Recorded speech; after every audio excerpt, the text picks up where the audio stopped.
Shalom teman-teman kaum pria maksimal Bumi Bekasi Baru. Pada sesi ini yaitu hari ketiga di dalam program kita untuk sharing firman Tuhan singkat. Hari ini adalah giliran saya dan saya mau membawakan sebuah topik yang masih trending sampai saat ini. Saya melihat kondisi sekarang di mana wabah pandemik ini yang masih tren sekarang. Saya menamainya itu menjadi atau saya sebutkan adalah badai yang teduh. Kenapa saya sebutkan badai yang teduh? Biasanya badai itu di mana-mana dia adalah membuat huru-hara, hiruk pikuk seperti misalnya mungkin gempa atau perang atau apa saja yang membuat kita panik.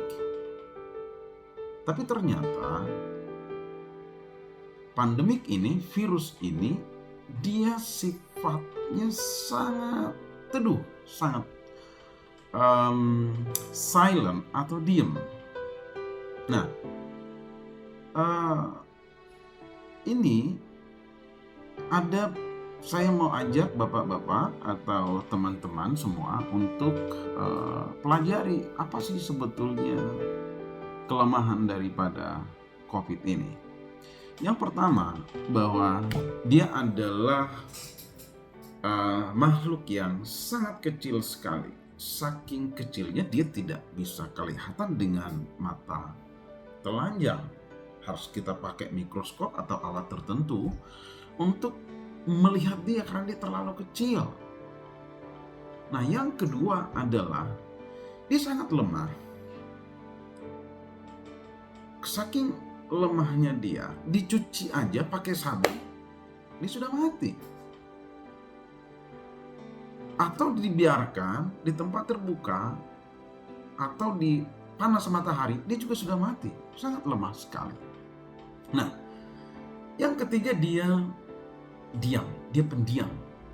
Dia tidak pernah teriak-teriak, sama seperti kita tidak pernah bicara. Yang keempat, itu bisanya itu berkelompok atau bergerombol. Kalau dia cuma satu saja, agak ada apa-apanya, kita bisa matikan. Nah, namun kita lihat dampaknya sangat luar biasa.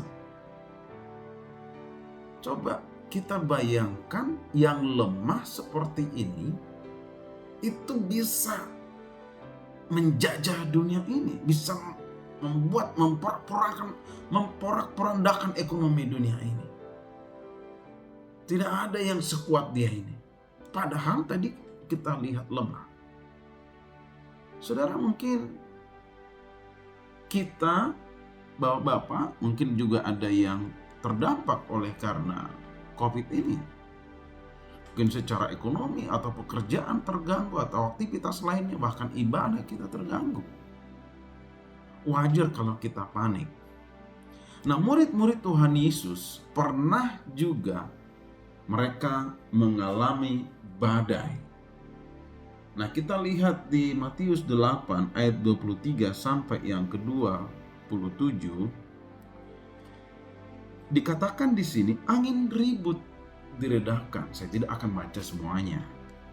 Nah, ketika mereka mulai menyeberang dan mereka bersama-sama dengan Yesus, murid-murid itu bersama-sama dengan Yesus, sekonyong-konyong bertiuplah angin dan tiba-tiba menjadi angin ribut. Nah, apa yang mereka lakukan? Pada murid-murid itu, mereka ketakutan. Dia bilang di sini bahwa yang ayat yang ke-25. Tuhan, tolonglah kita binasa. Bayangkan itu sesuatu yang badai itu Itu wajar kalau kita panik. Tetapi apa yang Yesus jawab kepada mereka? Dia bilang, ia berkata kepada mereka, mengapa kamu takut, kamu yang kurang percaya? Saudara, kalau kita Bapak, teman-teman semua, mungkin sekarang ini kita ada rasa ketakutan dan secara manusia itu wajar. Tetapi Yesus berkata, Yesus tidak suka dengan itu. Hai kamu orang yang kurang percaya. Seharusnya kita seperti apa?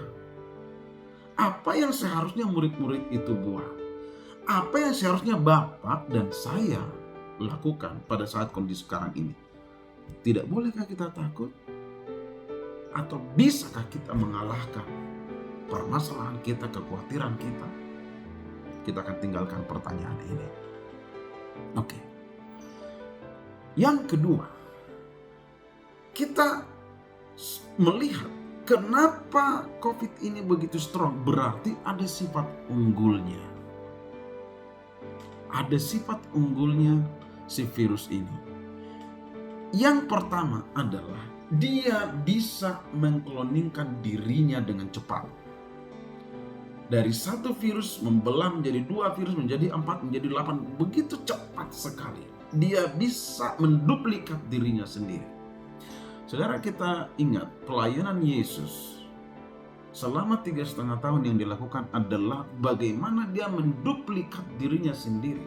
Bagaimana dia memuridkan murid-muridnya supaya sama dengan Yesus. Coba kita lihat Kejadian 1 ayat 26 berkata, marilah kita menciptakan manusia serupa dan segambar dengan kita. Dan di situ ada Yesus.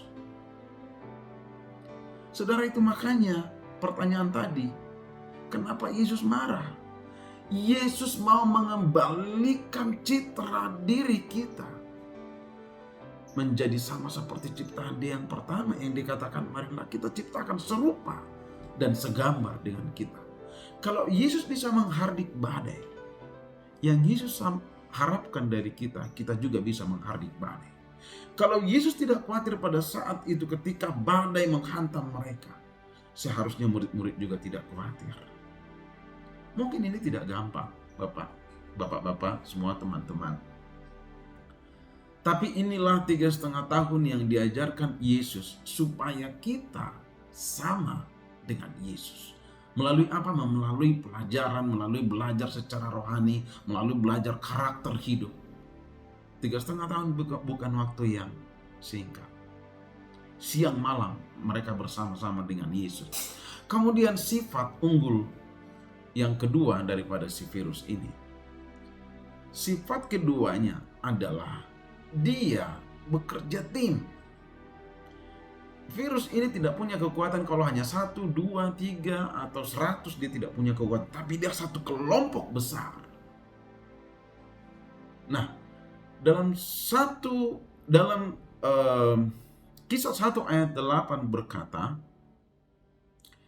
dia bilang, engkau akan menerima kuasa kalau Roh Kudus turun ke atas kamu. Kau menjadi saksiku, itu kata Tuhan.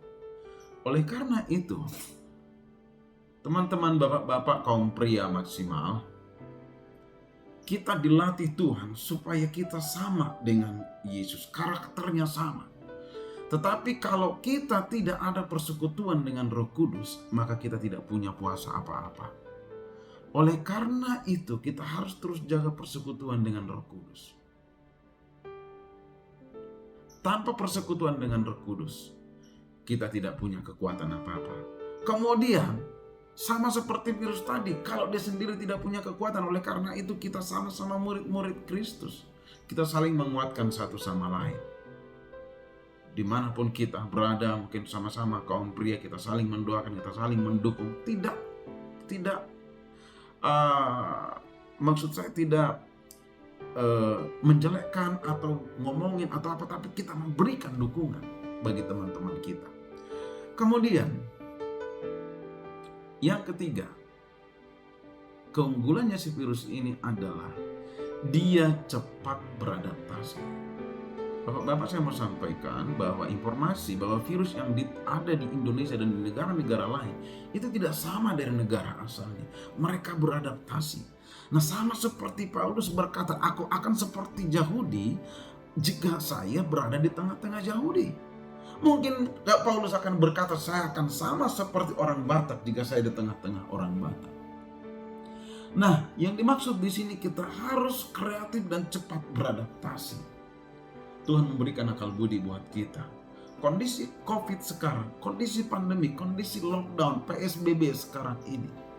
Salah satu hal kreatif yang kita lihat dari pelayanan di tempat ini adalah kita tidak berhenti beribadah, tetapi kita melakukan streaming, kita melakukan video, kita melakukan online.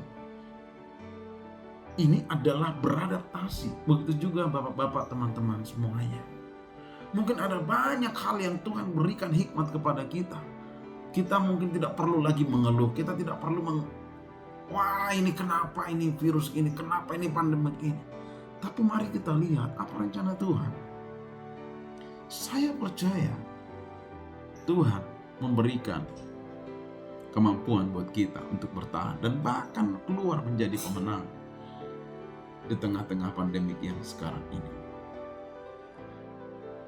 Saya percaya kita sebagai kaum imam yang bertanggung jawab, mungkin buat istri, buat anak-anak, buat kehidupan kita. Saya percaya kita tidak mungkin kita tidak khawatir, tidak mungkin kita tidak takut. Tapi Yesus berkata,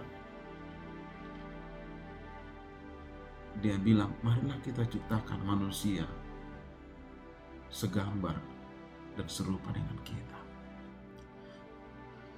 Bapak, saya dan semua kita adalah makhluk yang lemah. Marilah kita terus supaya kita kuat. Yang pertama, kita harus menjadi duplikatnya Yesus. Yang kedua, kita harus menjaga persekutuan kita dengan Roh Kudus. Yang ketiga, kita harus saling dukung satu sama lain. Yang keempat, kita harus beradaptasi. Terima kasih dan semoga, dan saya percaya bahwa setiap firman Tuhan itu menguatkan kita. Yesus memberkati. Pria maksimal. Thank you.